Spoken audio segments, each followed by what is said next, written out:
a couple of clearly burnt and destroyed tantalum capacitors. A creature from the Black Lagoon power driver board, and it came in for general rehab. It was missing two tip 36s that I've replaced here, and the tip 102 pre-drive for this tip 36 was broken off, or at least two of its legs were broken off, so clearly it wasn't going to work.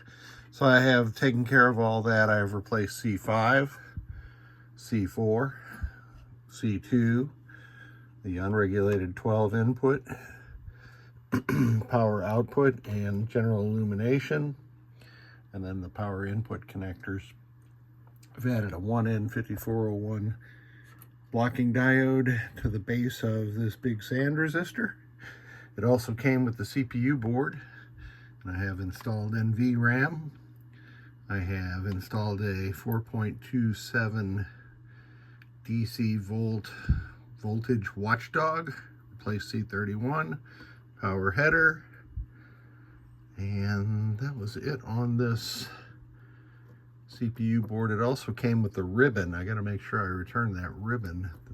I can't use the short ribbons sometimes people send me because my bench clearly won't work with that short ribbon.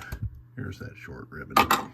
And then the soundboard came in, and this one was a doozy. It had a couple of blown tantalum caps, three actually, 1, 2, and 3. And this third one was the real booger, because it wasn't exploded, but it was shorted, and it was causing the 7812 voltage regulator to get super hot. It wasn't making any sounds at all.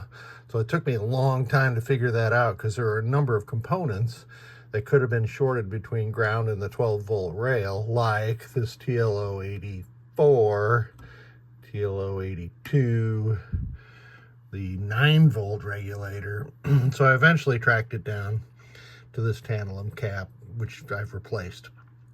Also on this board, I've replaced the 100 microfarad power filter input cap. 1, 2, 3, 4, 5, 6, 7 47 microfarad caps. This 22, and there's a 10 microfarad tantalum in there. These caps over here sometimes fail and cause the LM1875 to overheat and create popping and crackling. Also replace the big 4700 microfarad caps. The ROMs in this soundboard were up to date. Level 1 was all that was released for Creech. I did update the game ROM from level 3 to level 4. Let's boot it up. Creech is one of those early WPC games that doesn't put anything on the display until the blanking indication comes on. And we get that message because we're not in an actual Creech. We can get into test now. We're going to have to test everything. So we'll test the switch matrix. So that shows that every switch in the switch matrix is working. Here's the coin door switches. Excellent there. Solenoid test. Boy, this one's a little goofy because Creature in no way, well, I guess kind of, it does go in a little bit of an order, but it's a unusual distribution of how they chose solenoid circuits versus flasher circuits. So those were all the solenoids. Let me quickly hop to lamps and flashers. So you can see the flashers are sprinkled around like chiclets from a bag, I might say.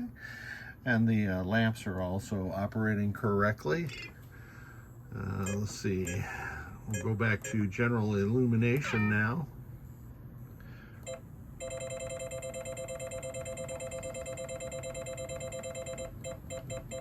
And you can see that each of the triacs is operating correctly. Now let's check out some sounds from Creature from the Black Lagoon. Someone's watching us.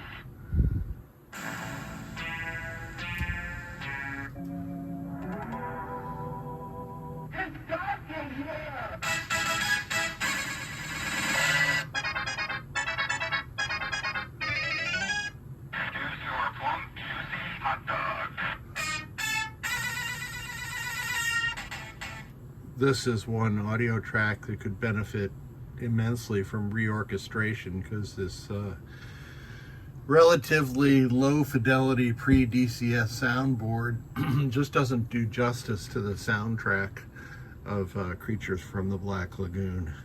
And gosh, I really wish I'd have heard "Move your car." I really, really hate that sound call out in Creature from the Black Lagoon. So I think I've covered everything. Let me run through here to make sure. Display test is not necessary since the DMD controller was not sent in.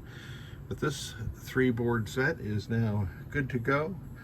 I thank you so much for sending it. I will test this ribbon with my ribbon tester. But thanks again.